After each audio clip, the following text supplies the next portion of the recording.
Hello and welcome back to the Scaling Europe show. I'm Seb Johnson. We have got a banger of a lineup today.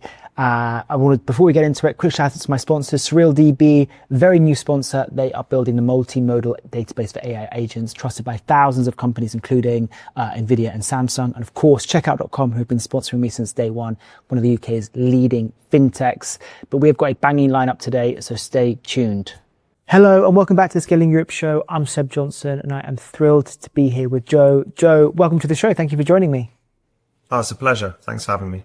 Can you give a super quick intro into who you are and what you're building? Yeah, so I'm Joe. I'm one of the co-founders and CEO at Tem. Tem's building a modern transaction infrastructure for a modern energy market, effectively looking for a way to allow for businesses and the generators of a market to have much more direct transactions, cutting out those transaction fees, putting money back into the pockets and the users of a system. I've been in energy for just over a decade now. It seems crazy how quickly things have changed. But an interesting origin story. I don't think anyone naturally goes to become an entrepreneur in energy these days. So it's always fascinating for me speaking and meeting and sharing my story, how I got here in the first place. And how did you get here? How did you get into the world of energy? Why did you decide to build the business that you're building? That's a funny one, actually. So I actually qualified as a lawyer. I think back in the day, my dad was a software engineer and he got made redundant multiple times. So I remember asking my mum, like, what is a job that is like future proof to all technological innovation, etc.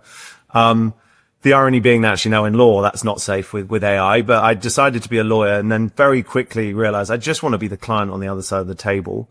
And I was fortunate actually after getting rejected from Google somewhere like fifth or sixth round.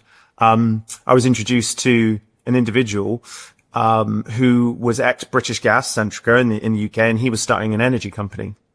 I had no idea when you flick a light switch on, like how it all works. I honestly didn't, but I got very excited about this concept within energy and specifically electricity. And this was back in 2013, that it was becoming fully decoupled from the commodity. So when you move oil and gas around the world, you're kind of tying the transaction and the money you pay to the barrel itself.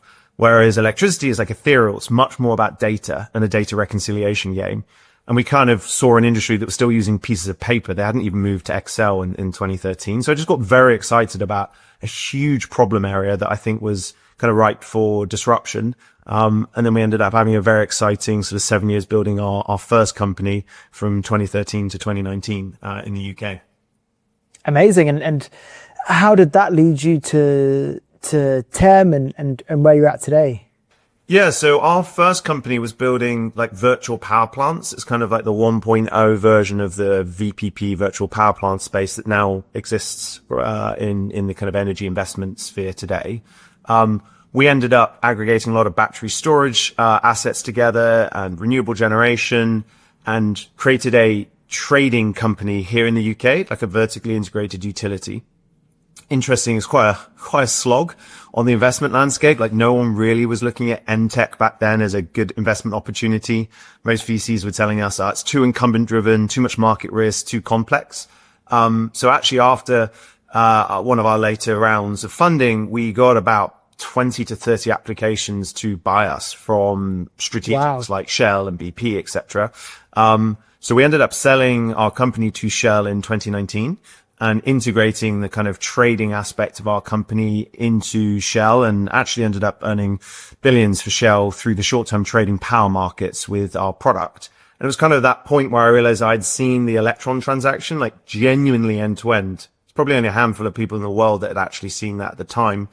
And I started to really think about, rather than just innovating in this space around the peripherals of the energy market, the customer application layers, or trying to make the way the market works more efficient, we thought, let's just go real big here with our ambition and just rebuild the way we transact the electrons end to end. Taking a lot of inspiration actually from the fintech companies post 2008 financial crisis, like Stripe starting in 2010. We kind of saw the same parallels in 2022. And that led us to actually start Tem with three other co-founders that I'd worked with before at my company, LimeJump, previously, end of 22, start of 2023.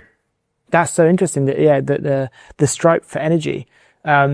And what's it been since then? You know, I think, you started 2022, at the beginning of 2022, maybe the end of 2021, around that time, before GPT released, before the sort of the AI bubble, we were in that sort of different market dynamics then to where we are today. Energy now has become an incredibly hot topic. You know, there's a huge demand for energy, both from tech companies, but also politically, we're seeing a lot of people are talking about the lack of energy generation here in Europe and specifically the UK. How has this conversation changed, or, you know, how has the market changed the way that you're thinking about the business?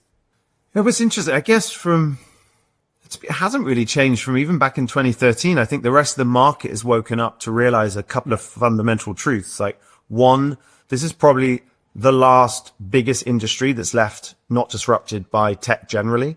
Like, you've had massive innovation in fintech, in cyber, in health tech, now in defense tech, and we'd had almost nothing in energy. And energy is perhaps a bigger market than most of those combined.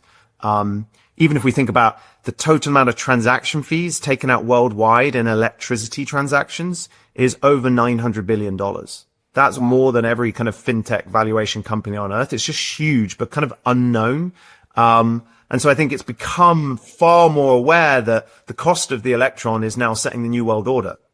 So every government, every VC, every business is now acutely aware of the cost of electricity and what it actually means for their future sovereignty, their future competitiveness. And obviously what we saw with AI had two effects for a company like us. One was the demand and understanding for the demand for electricity is becoming more and more important because it's one of the number one inputs into the cost of compute, which derives the cost of a model.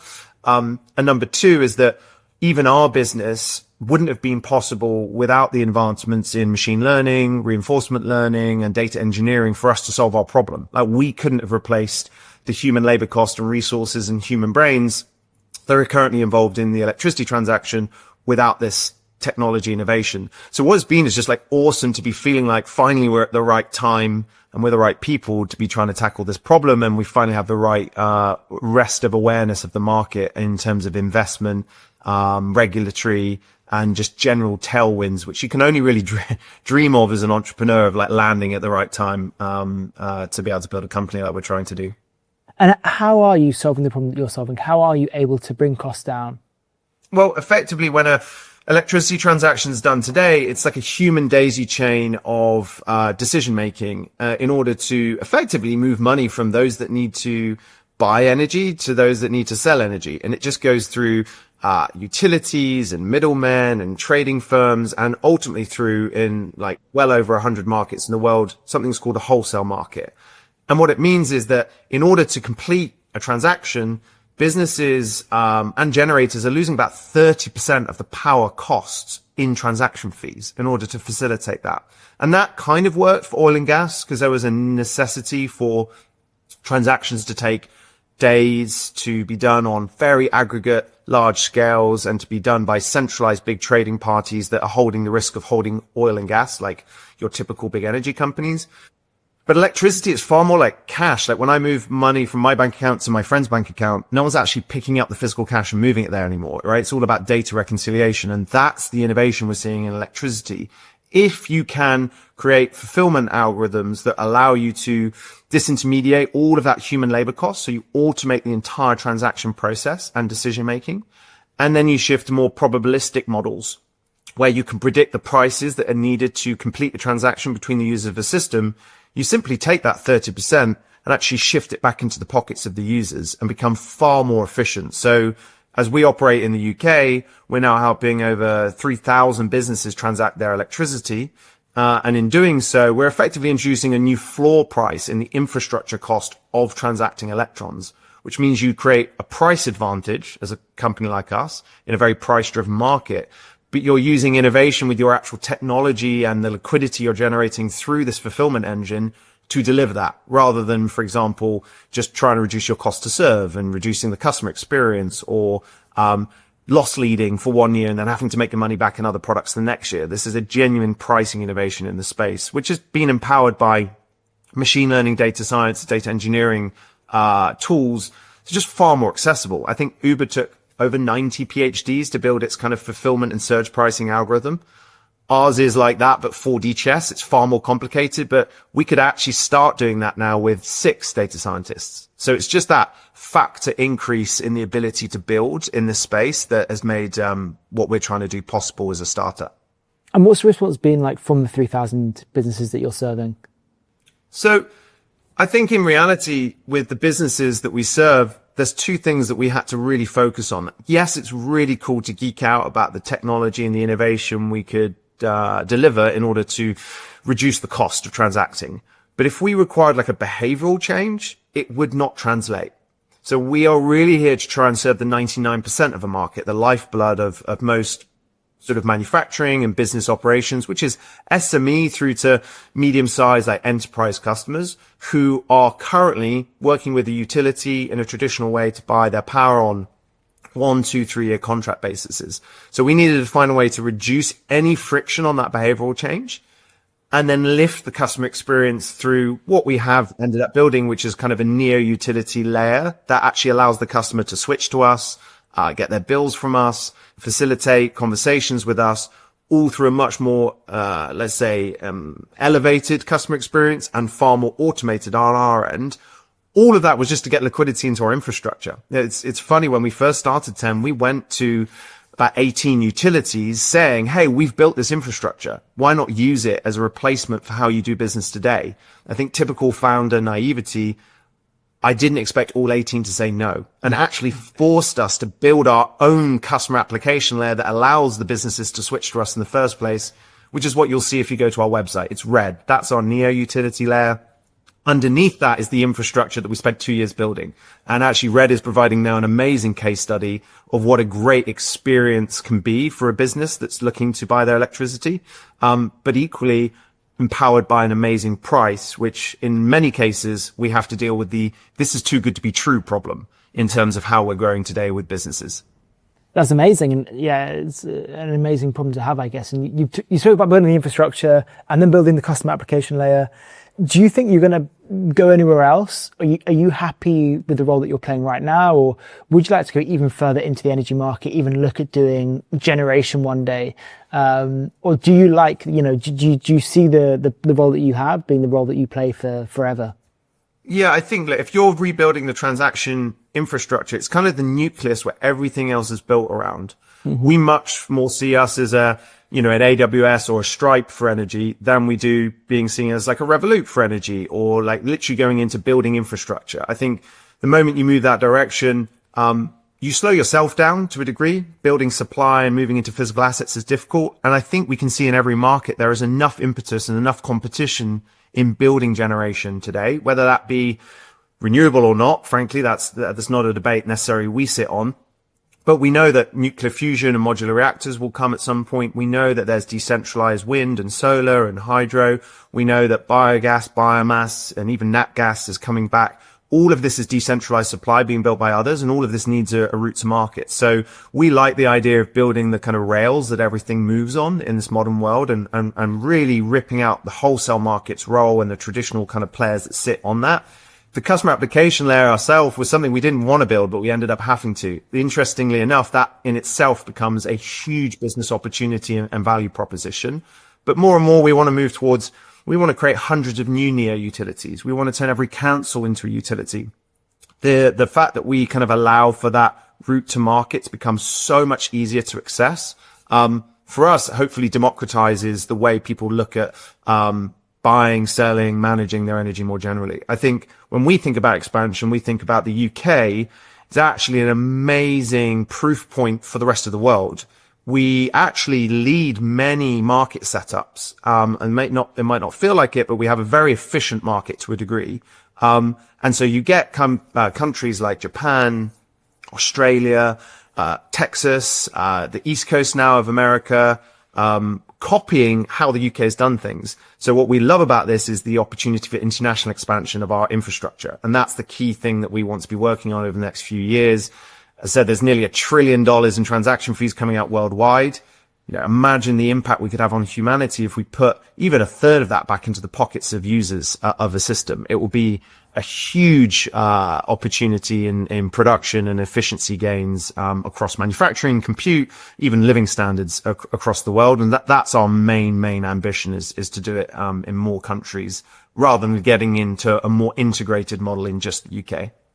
Yeah, the potential here is absolutely, as you say, like massive. And when you look at the other markets, when you look at international expansion, do you have a view of where you'd like to go first? Is it the US? Is it deeper into Europe? What does that look like?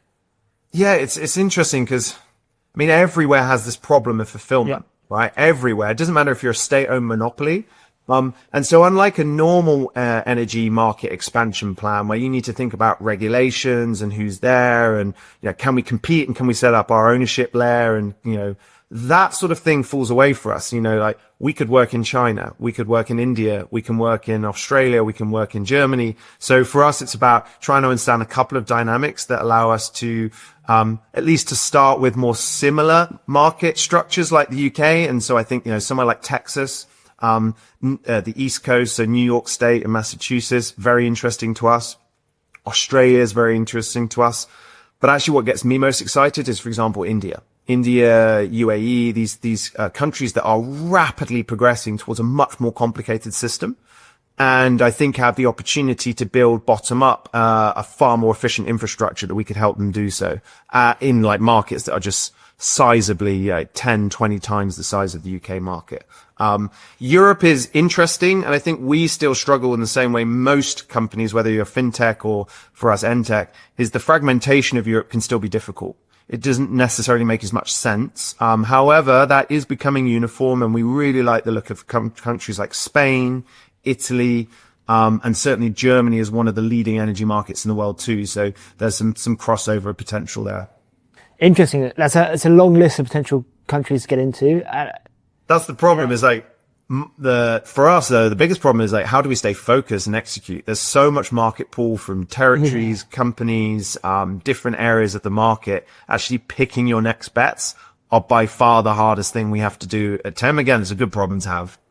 And how do you think about assessing that? Is it about, you know, the infrastructure that they have, the size of the market, the disparate nature of the energy market? How are you assessing which countries to go after first? Yeah, so we look at a couple of things. So we look at the total transaction fees being spent in the market. So we just get an idea of the size of the problem. That's always a good starting point. We look at markets where you already have your kind of BPs, your Shells, Constellation, Trafiguras, the people who are facilitating the kind of market dynamics like we have in the UK is another great sign that there's going to be an opportunity. And then we start looking at things like how decentralized is their supply? So how fragmented is that market? What's the regulatory support? In a lot of cases, yes, we are very regulatory light in the energy space, which is a complete rarity, but we still want to know what's the direction of travel for that regulator. What is things like access to data? Because that's so important to our platform is we get access to the data to build the models to be able to deliver our product. So there's sort of small things that we would look at around the ingredient mix of an industry in the direction of travel of the regulator. But after that, it really is a question of things like your general interoperability of the platform, language, all of those sort of things that more and more with the use of our like pricing agent and being able to use voice AI based systems that can change language overnight. Actually, a lot of your more traditional limiting factors of where you launch, are really changed fundamentally to what it would have been like 4 or 5 years ago in building our model. Interesting. And look, we're going to go a couple minutes left. You're building I guess like a company really at the center of a lot of what we're seeing across AI. The AI wave, you know, energy costs being too high, the huge demand for data centers. You know, when you look to the future of AI and you look to the future of energy generation, what do you think is going to change over the next 5 or 10 years? You know, do you expect to see more sort of decentralized energy production? Do you expect to see a explosion of renewable energy, a return to gas, oil, coal? What do you think is going to happen? I think it's actually interesting. I think it's quite almost first principles is every nation on earth is realizing that they need an unfair advantage in how they produce electrons. And if they don't produce electrons cheaper than another nation, they will drop in the world order. I think you look at the UK is at risk. It's not about, like we saw in the budget, hey, we've saved you £150 on your energy bill, you know, or we've saved you 2-3%, and that's better than last year. We now need to say, Are we able to produce electrons cheaper than India, China, the US, other European countries? Because if we are not, we become a tourist state. It's as simple as that. Manufacturing cannot compete. Compute and data centers cannot compete. So it all becomes actually far more less about cultural wars or, or subsidies and much more about what is the cheapest way of producing the electron. And so you can see that. You can see China is very good at renewables at scale and nuclear, right? Their nuclear facilities producing about the same amount of power of one of our new nuclear facilities costs 10 times cheaper. Like, that is no longer just that's an expensive infrastructure project. That is now your compute costs in the UK are 10 times more expensive. And those sort of decisions are really forcing everyone to go back to the drawing board and work out where their strengths lie, right? If the US is nat gas, it's going to be nat gas led. If India would be coal or renewables, it's going to be coal led. If China's nuclear. So what does it leave for the UK? I think there's strong arguments around using the kind of natural resources that, made us a superpower back in the day. It's the wind, it's the seas, it's tidal. It's the kind of small entrepreneur, like focused innovation around the technologies, hopefully like fusion and modular reactors. And so I think in that sense, I'm very hopeful that we'll produce the electricity we need. I think it's going to be a big question about who wins overall in that space on a global stage. And I think fundamentally the risk we see in the next 5 years is if we're so hyper-focused on subsidizing the costs that go into, for example, compute, the lifeblood of industries, the SMEs, the businesses, the manufacturing also can't suffer for that reason. They can't take that burden of that cost of innovation on the next best AI model if it means that they're paying 30% more on their bills. So it's so important that a country gets it right across the board in how they implement their new energy policies, supply, and market dynamics. And for all of those reasons, I'm actually really hopeful because it allows for competition to come in. It always is the case. You'll get more transparency, more competition, more innovation. We needed a 2008 financial crisis to birth fintech. We needed 2022 to birth, I think, the EdTech revolution, which is only just getting started. And I see some amazing entrepreneurs around us that give me actually a lot of hope of what the next 5 to 10 years are going to look like in every market. And what about, the UK, we just had the Fingleton review about nuclear energy. There's a lot of people calling for the government to kind of adopt his review on trying to progress the nuclear agenda across the UK. You think that's the right approach? Nuclear is awesome at how it does what it does, right? It's incredibly safe. It produces baseload power, which is incredibly important. It is actually it's not a damaging environmental product, right? It's as green as you can almost be when you look at the actual carbon per kilowatt hour produced. However, it's the cost. And that's something we cannot ignore. We cannot build things that cost 10 times more than another country currently builds that infrastructure at. And if large, easy to kind of win centralized nuclear power stations, what the government thinks that they can bet the UK's future on, that would be incredibly scary for me. Like, what we do very well is put wind turbines up in farmers' fields, build anaerobic digestion plants, build more biomass plants, look at using the tides around our shores. Phenomenal case for energy. We're very good at subsidizing that first innovation leap in producing the technology. And we've been very poor at scaling that up. And if scaling that up on nuclear is large centralized power stations, like I said, we have lovely architecture for people to come visit in London, but that's about it in terms of a country's competitiveness over the next 10 years. Amazing. That's good to hear. It's interesting. That report has created so much noise on social media, X, LinkedIn. It's interesting to get your viewpoint from somebody who lives and breathes energy. Well, look, Joe, thank you so much for joining me today. It's been great to chat. And I look forward to kind of seeing you and Tem, go and grow. No, it's a pleasure. And I would be forgiven if I didn't say from my marketing team, if you are a business, looking at your next energy contract, just reach out to us. We'll help you in some way, I'm sure. And we're here to obviously, put money back into your pockets. Love it. Love it. Love it. Love it. Thanks, Joe. Take care, Alan. Bye. You too. Bye-bye.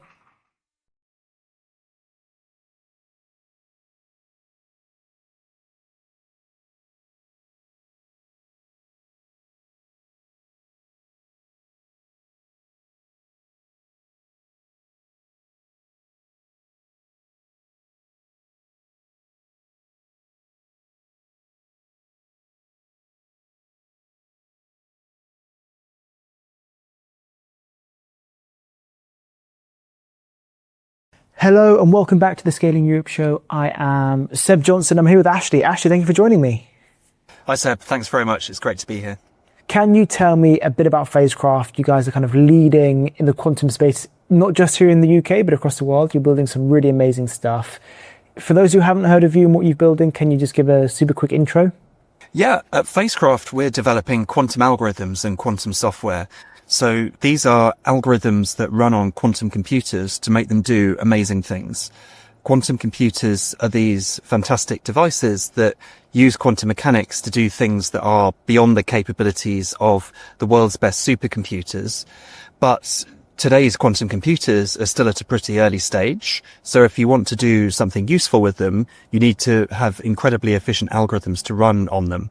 And that's what we're doing at Phasecraft. We're developing algorithms to achieve useful results on quantum computers that exist today or in the coming few years, to try to solve really important problems in areas such as materials, chemicals, design and discovery, and also solving hard optimization problems. So my understanding, and correct me if I'm wrong here, that you are building algorithms to make the current state of quantum computing work in a way that is genuinely useful, as opposed to, say, trying to fix or build quantum computers that might exist in 10 years. Yeah, that's right. So we don't want to wait around for the quantum hardware that we're going to have in 5 or 10 years' time, which is going to be absolutely fantastic. But we want to do useful things with today's quantum hardware, which is already pretty remarkable. It can already outperform the world's best supercomputers for some carefully targeted problems. But we want to apply it to useful problems in a variety of different areas. And that's basically what we're doing day to day. We're trying to be totally focused on this goal of achieving so-called quantum advantage. And can you touch on a bit on some of those examples where we are seeing advances made by quantum computing and maybe where your algorithms are helping to solve real issues? Yeah, so the areas where we think that quantum computing is going to be really valuable is firstly anything where modeling quantum physics is a really important task. And this includes things like modeling advanced materials for things like better battery cathodes or better solar cells, or perhaps better catalysts and other clean energy technologies, even biochemistry that might be relevant to developing new drugs. And on the other hand, another side of things where we think quantum computing will also be really valuable is solving problems where you need to find the best solution out of exponentially many possible solutions. And this includes problems in areas such as logistics, finance, and also modeling complex energy networks. And that's really interesting. That goes right to the root of quantum computing, I guess, especially the sort of many different outcomes scenarios. Can you touch, are you able to, and this may be a difficult thing to do or a hard question, but for someone who's very new to quantum computing generally, can you touch on why it is so fundamentally different to classic computing and the supercomputers that we have today, and why it's unable, or why it's going to be, and in theory, able to unlock so much more value and to work at such a high level? So the key thing about quantum computing is it uses some really fundamental features of quantum mechanics to do things that you can't do with the standard or what we call classical physics. And this includes features such as quantum superposition, where you are in a state which is essentially a mixture over many different possible physical states of a system. So this lets you effectively do many things at the same time. And also quantum entanglement, which is a feature where if you have a physical system that's made up of many parts, where you can't understand it in terms of each of the parts separately, you need to think about the whole thing together. And these two things together lead to exponentially increased complexity if you want to simulate what a quantum computer does using a standard, what we call classical computer. So these fundamental features of quantum physics are why, if you want to model as a very accurate way, as something that's at the atomistic scale, why you need to pay an exponential cost if you use a standard computer, because nature is quantum mechanical, and at the most fine-grained possible resolution, to understand very accurately the way physics behaves, you need to think quantum mechanically. So quantum computers can do this natively. And that's one of the reasons why if you write algorithms to run on quantum computers, they can do things that are just not possible with a standard computer. And what are some of the structural scientific barriers to getting quantum computers at the level that we want them to be at? It's very hard to build quantum computing hardware. And one of the main reasons for that is that if you want to maintain what's called quantum coherence, that's interesting quantum effects in your machine, you need to avoid unwanted interactions with the environment around you, which causes what we call decoherence, which is basically that quantum superposition breaking down and producing something which is just a classical system in the end. So you need to have something where on the one hand you can control it from outside to make it do what you want, but on the other hand it's very carefully isolated from outside so you can avoid these errors that creep in. And there is a way of threading this needle, which is a technique called quantum error correction or quantum fault tolerance, which enables us to build large-scale quantum computers which are protected against these errors. But the downside is that quantum error correction comes with some pretty big overheads. And so if you want to build a large-scale fault-tolerant quantum computer, then you pay a big cost in terms of the number of so-called qubits that you need, and also to some extent in the number of operations you need too. So that's why our goal as a company is to initially do things with the quantum hardware that we have today, which does not yet have error correction and fault tolerance built into it. Interesting. Okay, that makes sense. One of the big news stories that broke, I guess, reasonably recently, I think at the end of October, was all about Google's breakthrough.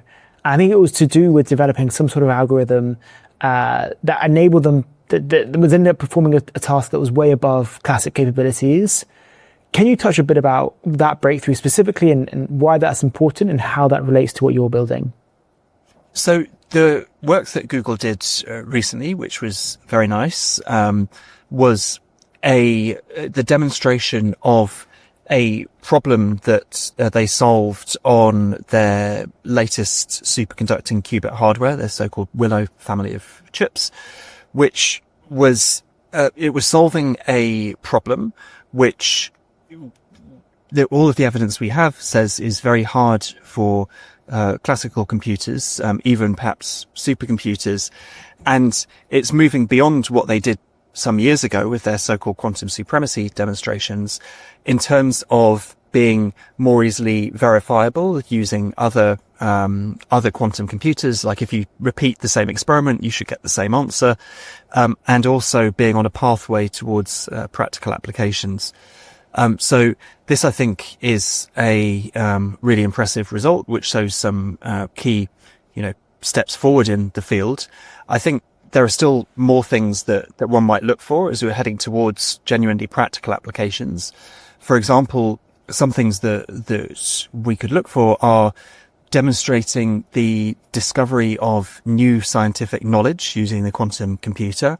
So getting an answer out which is something that we wanted to know for some scientific reason which we didn't know and which the quantum computer helps us to get, and also even perhaps more than that, solving a problem which is genuinely practically important, a problem which people think, okay, I'm very happy to pay money to get the answer to that problem because it's something that's very valuable to me commercially perhaps.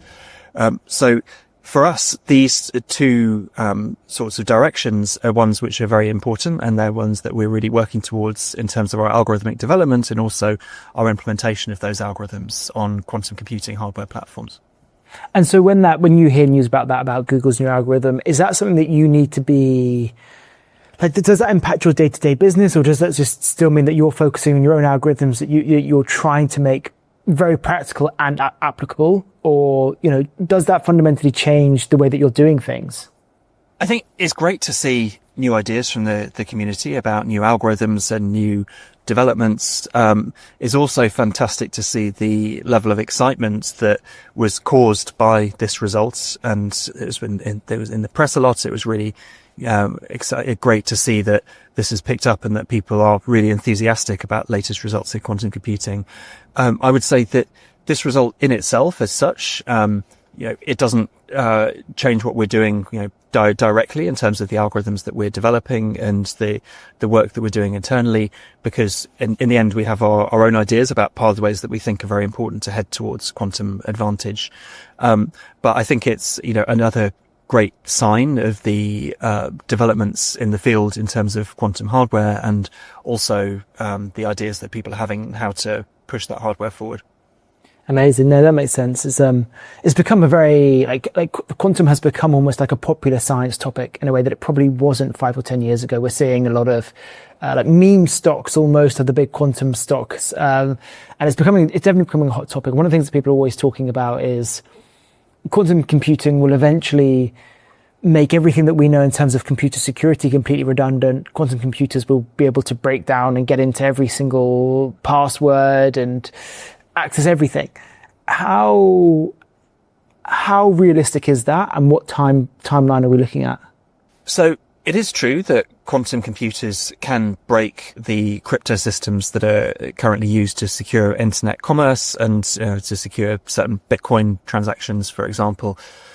But this is important to stress that the algorithm that's used for this, Shor's algorithm, is one which turns out to be somewhat harder to implement on a quantum computer than some of the other things that we've discussed, like modeling and simulating quantum physics.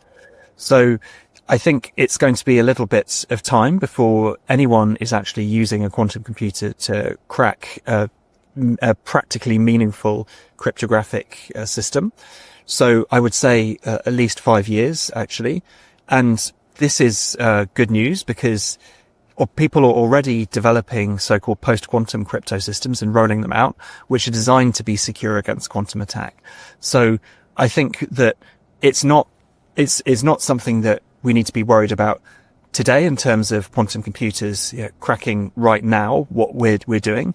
On the other hand, I think it's something an area which is where it's very important that people are thinking seriously about security in the future, and people are moving away from crypto systems which are known to be insecure to ones which are, we think, secure against quantum attack.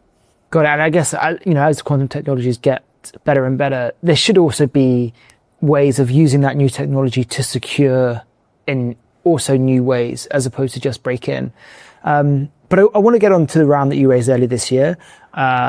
You raised a really substantial Series B from the likes of people like, I think Plural, Playground Global, some other great investors. In Europe, we've typically not been that good at investing in frontier technologies, I think, in the last 10 or 20 years. So I'd love to kind of get into the round. And I guess my first question would be like, what was it that unlocked that round for you? What was it that gave investors the conviction that you were building something really meaningful here? So I think the key thing is that our investors believe, and we believe, that we are the world's best team working on quantum software and quantum algorithms. And also that this is an incredibly important part of the puzzle that is quantum computing. The way we often put it is that there are really only two key problems within quantum computing. One is making the hardware more performant, and the other is making the software more efficient. And we are working on one of those two. And historically, we've seen that actually the gains you can get from better software and better algorithms far outstrip the gains that we've got from Moore's law and other technological improvements. And is also the case that you can make these breakthrough improvements in algorithms and software complexity without needing gigantic amounts of capital. You just need to have an incredibly strong team and some really good ideas that can push the boundaries of what's possible. So that I think is the conviction that our investors had, that we're the team that's going to be doing this, and that this is the right direction to push on to make quantum computing real. Amazing. And you raised a lot of money. How are you thinking about spending that money? Is it about building out more of the hardware infrastructure and doubling down on relationships with maybe hardware vendors? Is it hiring more of that top academic talent to bring on board and to help you crack the problems? Is it more go-to-market, trying to help sell the real solutions to people in pharma, materials, energy, that kind of stuff? How are you thinking about spending or deploying that capital? So it's essentially all of the above. So an important thing for us is the the talent and team aspects. Like, it's really critical that we do have the world's best people on our team, and we have a fantastic team. We're planning to continue to grow that. It's also important to us to have access to the world's best quantum hardware, and we're already working with the likes of Google, Quantinuum, Qujera, IBM, like really all of the world's top quantum hardware providers. And we are planning to continue to do that. We've got some great relationships with them. And also the go-to-market aspect that you mentioned. We as a company have been really focusing on R&D a lot over recent years, because we felt that it's really critical to develop the technology to a certain stage before it's time to start commercializing that technology. But we do now think that our technology and the quantum hardware that it runs on have now got to the stage where it is right to be thinking much more about commercializing that, and to starting to work with partners to really solve very interesting and important problems that they have. And is that a key requirement or milestone, you think, to unlocking the Series C? I think it is really important for us and for the rest of the industry, the quantum industry, to show that we are working towards genuine commercial value in what we're doing, that this technology is not just a science experiment, but something that could be genuinely useful for our end users. So although, we've just closed Series B, I'm not thinking about Series C yet. I think that this is an absolutely critical time for the whole field, as we do transition more and more from science experiments to genuine utility. And what role do you think, obviously your Series B was from VCs, private capital. What role do you think governments should be playing in this role of not just quantum, but all kind of innovative or frontier technologies? Are you happy with the amount of funding that these technologies are getting from the governments, or should they be doing more? Government has been very important for us over the years.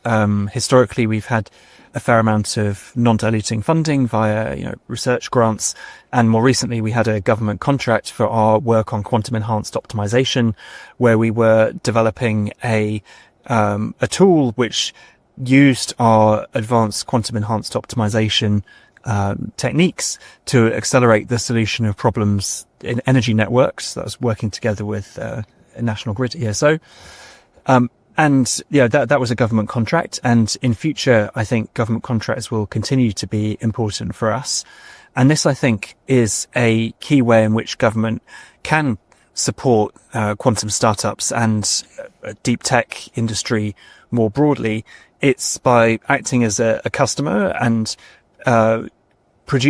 helping to develop the market for the technology that startups in these areas are developing, which is sometimes, at quite an early stage. It's a question of really sort of priming the pump to get the industry more broadly comfortable with this, and to demonstrate that, yes, we can do some really exciting and important things now, and not needing to wait for another 5 years plus. So for me, that's an important way in which government can play a role. That, and where it's appropriate, also direct investment as well.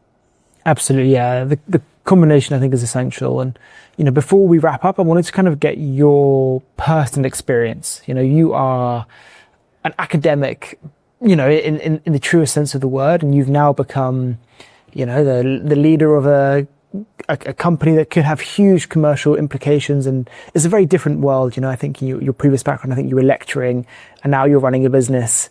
How have you found that transition? Yeah, so the co-founders of Phasecraft, Toby Cubitt, John Morton and I, we're all academics working in quantum computing when we started Phasecraft. And for me, at least, it was a very interesting transition. I think one thing that I noticed at the time, which was a bit of a surprise, is how many of the skills that you learn as an academic actually are relevant to being a startup founder. Obviously, as an academic, you have to communicate your work a lot. You have to build up a team. You have to be comfortable with getting grants or research funding, one kind or another, and managing that. And there's a whole host of skills which are very transferable. There are some other things where you have to learn a different vocabulary and a different way of working really in the startup world to what you have in a university. But I think it can be incredibly rewarding. Just one example I often think about is that at Phasecraft, we've managed to put together a team of amazing scientists ranging from material scientists to quantum algorithms designers to coders and various other skills as well. And it would just be an incredible challenge to put together that kind of team in academia, simply because in academia, people are far more specialized. If you're working in a maths department, it's going to be hard to get a top quality material scientist to join you there. But you can do that in a startup. And you can work in this incredible focused way that you just can't do so easily in an academic group. And, final question, I guess, because I know we're out of time, but do you think the UK and Europe more broadly has an opportunity to lead the global market in quantum, especially given our incredible kind of, academic roots? Yeah, I don't see why not. In quantum software specifically, I think there aren't any structural reasons why Europe and even the UK can't be a world leader in this area. And I think if you look historically, obviously the UK's had a number of really great companies working on things that are computer technology, but much more, let's say, IP rather than manufacturing that technology. And I think that there's no reason why the UK can't have the world's best and most successful quantum software company with the right support. Love it. Well, look, Ashley, thank you so much for joining me. I think what you're building is so interesting and really at the forefront of science and technology. And I would love to see, a UK company lead the world in this space. And I think you guys have got a really good shot at it. So really appreciate you taking the time to talk to me with me today. Great. Thanks so much. It's really good to chat. Thanks. Bye-bye.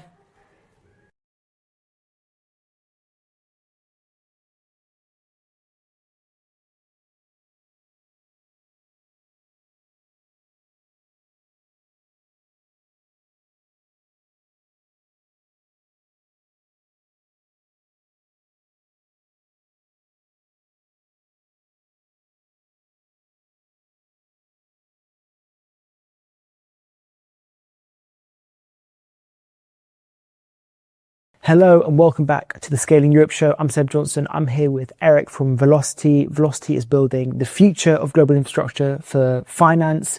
They raised a big pre-seed earlier this year and they have been crushing it since. Eric, thank you for joining me. Hey, thanks, Seb. Thanks for having me.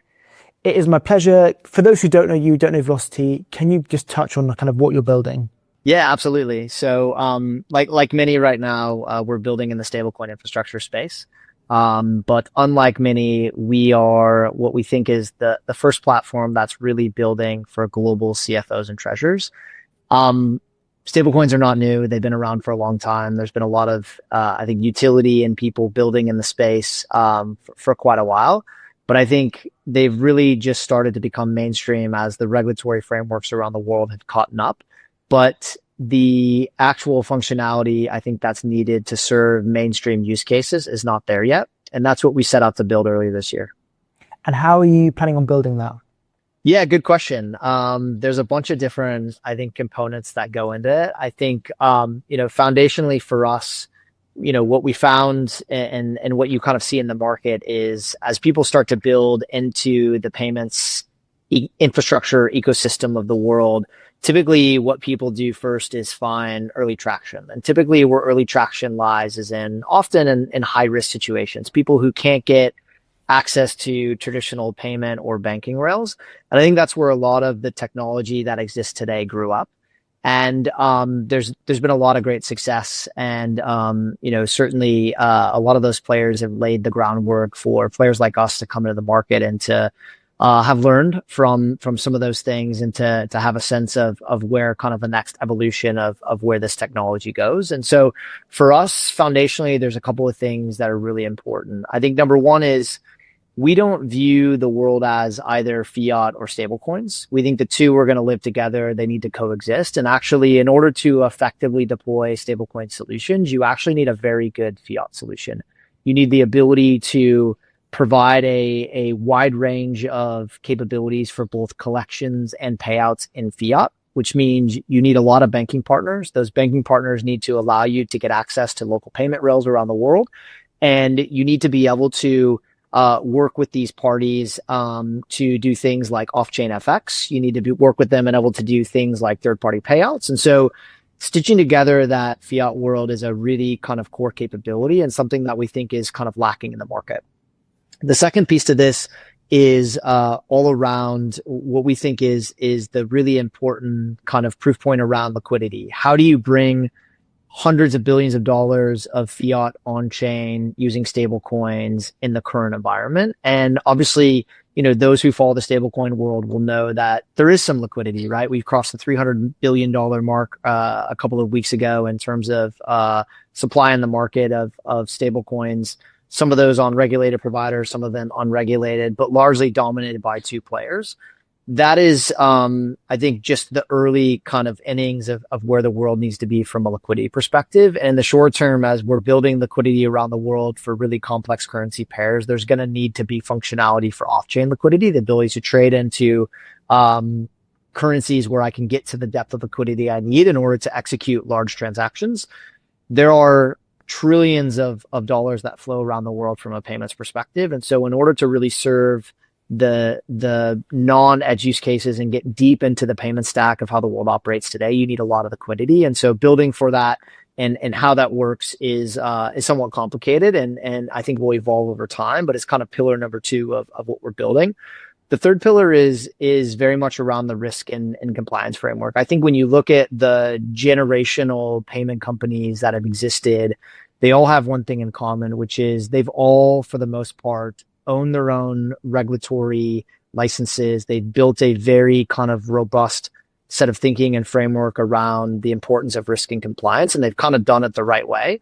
We've been a little bit surprised that more players in the market haven't aggressively pursued licensing around the world. And so that's a very big kind of pillar for us. We are licensed in Europe today. We've got 4 other pending applications around the world. And I think you'll see us, towards the back half of last year emerge as the highest or most regulated or licensed player in the world. And we think that's another really important key component, particularly for serving super enterprise organizations around the world. They want to, they don't have Web3 teams. They don't understand the stuff at the level of detail that an exchange or maybe somebody who's kind of been operating close to or in the space for a long time. And so they're going to be looking for that kind of standard of licensing in order to work with players and to do so at a global scale.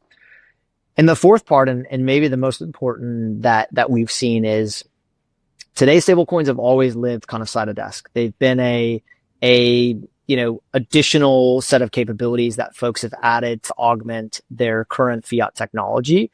But what hasn't happened is that technology being integrated back into the way people run their businesses today.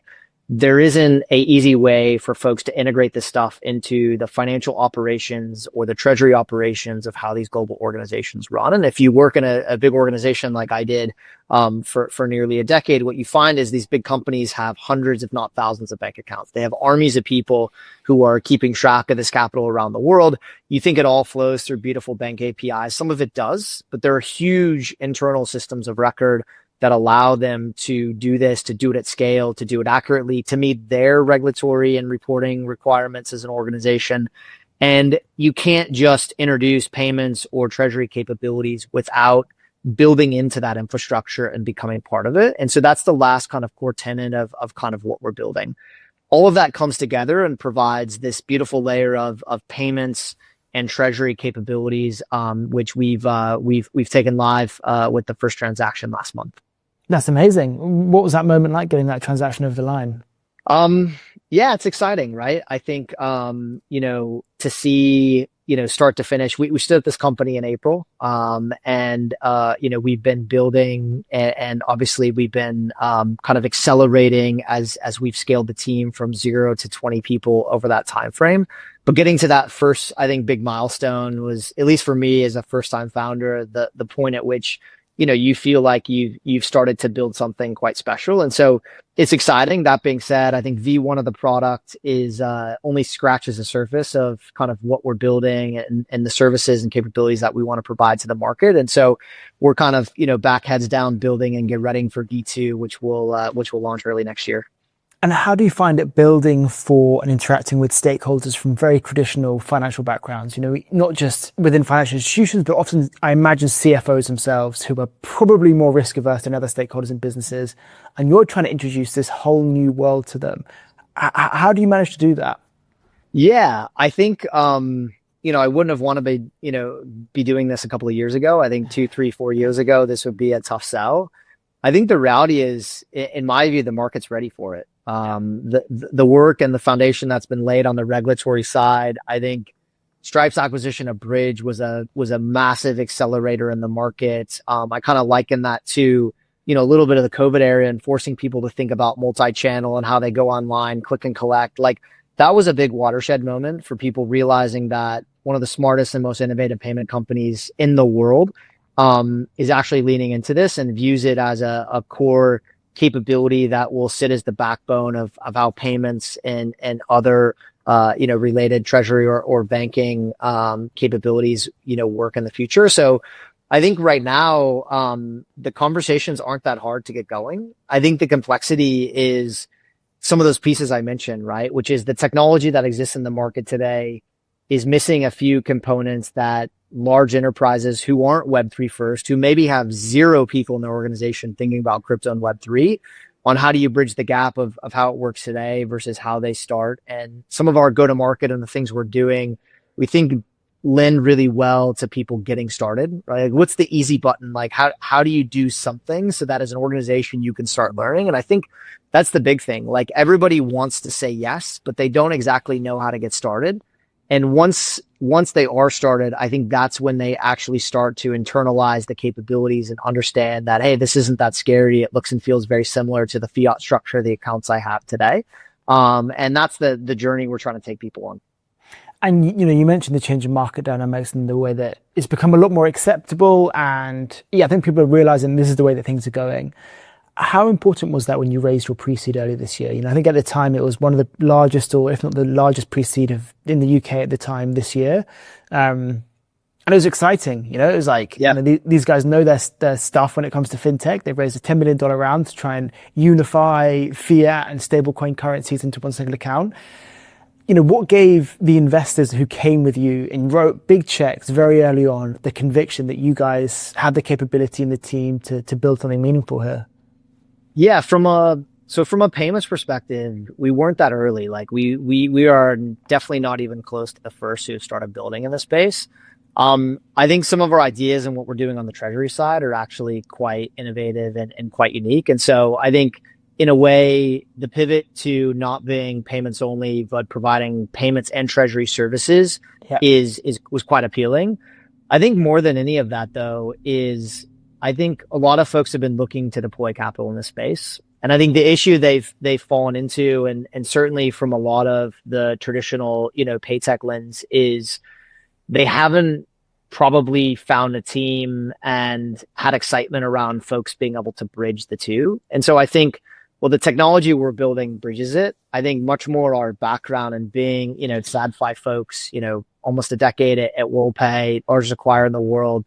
Like that level of experience, I think is quite unique for folks who are building in this space, because the intricacies of how the world works today, like how the trillions of volume are moving today, is maybe more important than the Web3 experience, because it's much more about getting that part of the world and that side of the aisle per se comfortable with experimenting and building and accepting that there's capabilities here that can augment what they're doing today and create value. And so I think for our early investors, it was, probably the biggest thing was like, is this a team who can actually speak to the way folks are operating today and can actually bring them into the tent and get them excited about this in a really safe environment?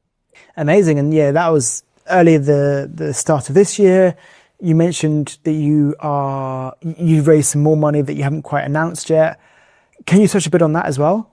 Yeah. It's there's a lot of capital looking to be deployed in the space. Obviously, we came out of stealth we launched the company in April. We came out of stealth in May. We announced the round, which was led by Activin Capital.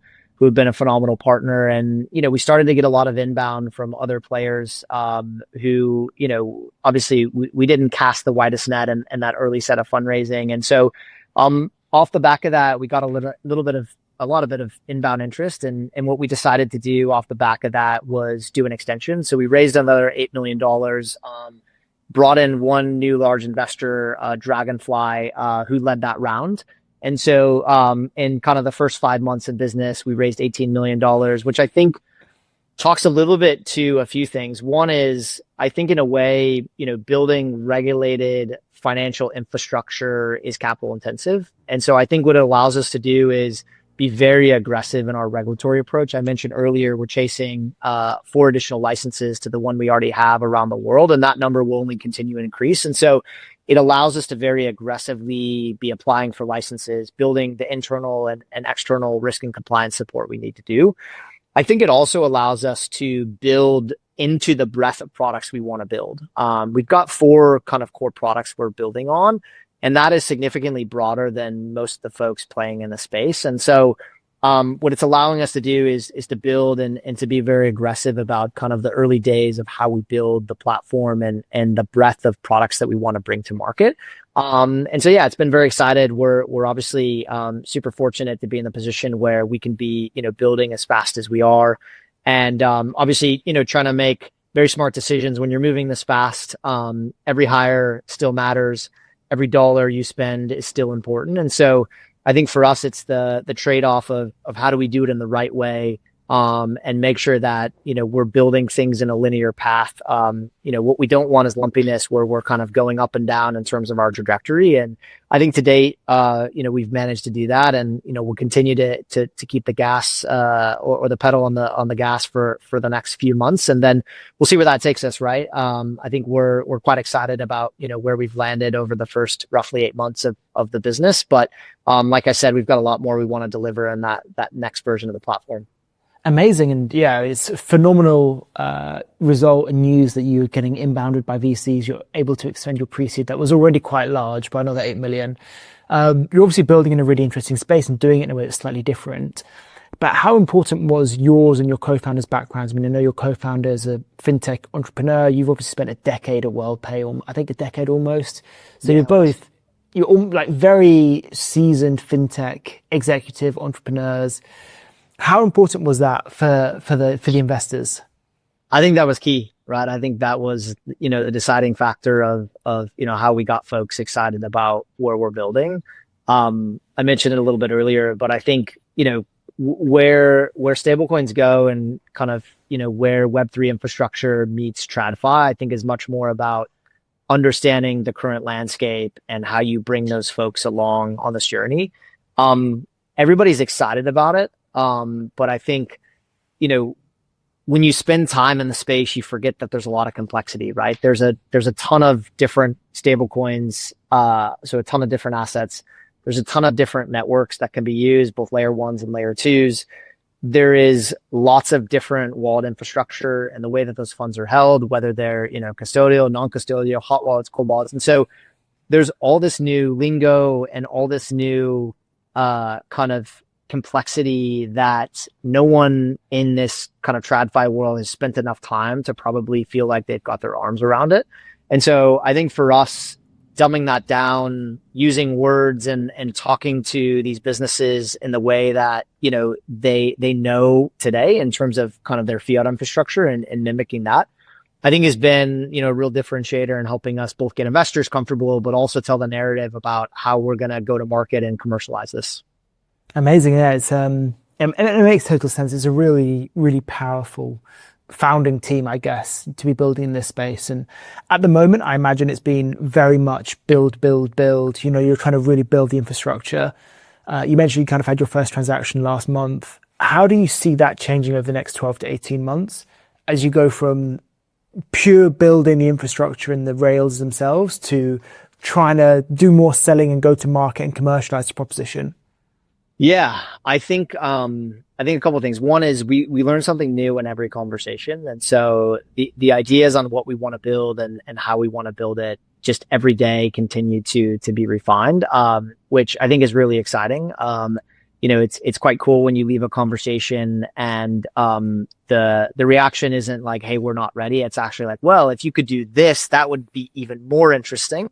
And so I think that's quite exciting.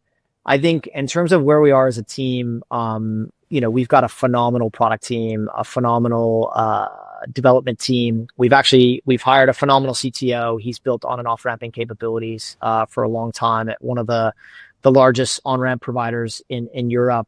He's based in Warsaw. We've been building our tech team out of an office in Warsaw and supporting that with a bit more of tech and product support here in London. And so we'll continue to kind of scale that linearly and, be adding, a developer to every month for the foreseeable future. I think for now, because we've found such early product market fit, for us now, it's about organizing ourselves. This is a global business, right? We've got people around the world now selling this product. We've hired a head of Asia, who's sat in Australia. We've got folks in the US. And so now I think it's about bringing a little bit of structure and transitioning away from founder-led sales where, my network has created the opportunity to get into a lot of different discussions along with, our advisors and our investors to actually institutionalizing the commercial approach. And we're starting to make that transition slowly. We hired our first kind of true sales rep this week who will be starting in early January. And we're looking forward to, aggressively building out the commercial team next year. Amazing. Yeah, it seems like you're really ramping up. And then I wanted to ask one last question about Sure. velocity and where the future of kind of stable coins is going. But I guess, how long do you think it's going to be until every major organization in financial services, but also large enterprises, is using or accepting payments in this new stablecoin world? Yeah, it's a great question. I think when you think about the utility of stablecoins, there's three big things that in my mind are important for businesses to think about. Number one is control. And I think, for the most part, folks feel largely in control of their funds in developed markets. And in undeveloped markets, they might feel like the banking infrastructure, the payments infrastructure still is, somewhat immature, and therefore they can feel more in control by having their assets on chain. The second is, am I worried about speed, and does speed matter? And I think that's an issue that the fiat world is not well positioned to solve, and stablecoins will always provide a better solution. And then the third is FX and FX arbitrage. And I think a lot of probably the biggest input or assumption to how big does the stablecoin market grow, I think kind of comes down to that last bucket. Like, how stubborn are the tier one banks who are largely consuming the majority of the FX economics around the world today around, taking compression and allowing their current existing set of enterprise customers or treasury customers around the world to get better rates? Or do they sink their heels in, and therefore does it force people to go on chain and to think about other solutions? And so I think every single one of those is a consideration for different businesses, and depending on how painful, each one of those different pain points is, I think will dictate to how fast they move on chain. I would be surprised if in 3 to 5 years, 100% of Fortune 2000 companies in the world aren't doing something on chain, whether that's accepting payments, making payments, holding assets on chain from a treasury perspective, thinking about stablecoins and stablecoin payments accounts as a long tail bank account, and simplifying collections and movements of funds internally across their business. There's not been an organization we've talked to in the world yet who isn't thinking about this and isn't excited about using stablecoins to solve one of those problems. Amazing. And look, you guys are going to be super well positioned for that. So look, Eric, thank you so much for taking the time to speak to me. I love what you guys are building. Awesome. Thanks, Seb. We'll talk soon. Cool. Sounds good. Bye-bye.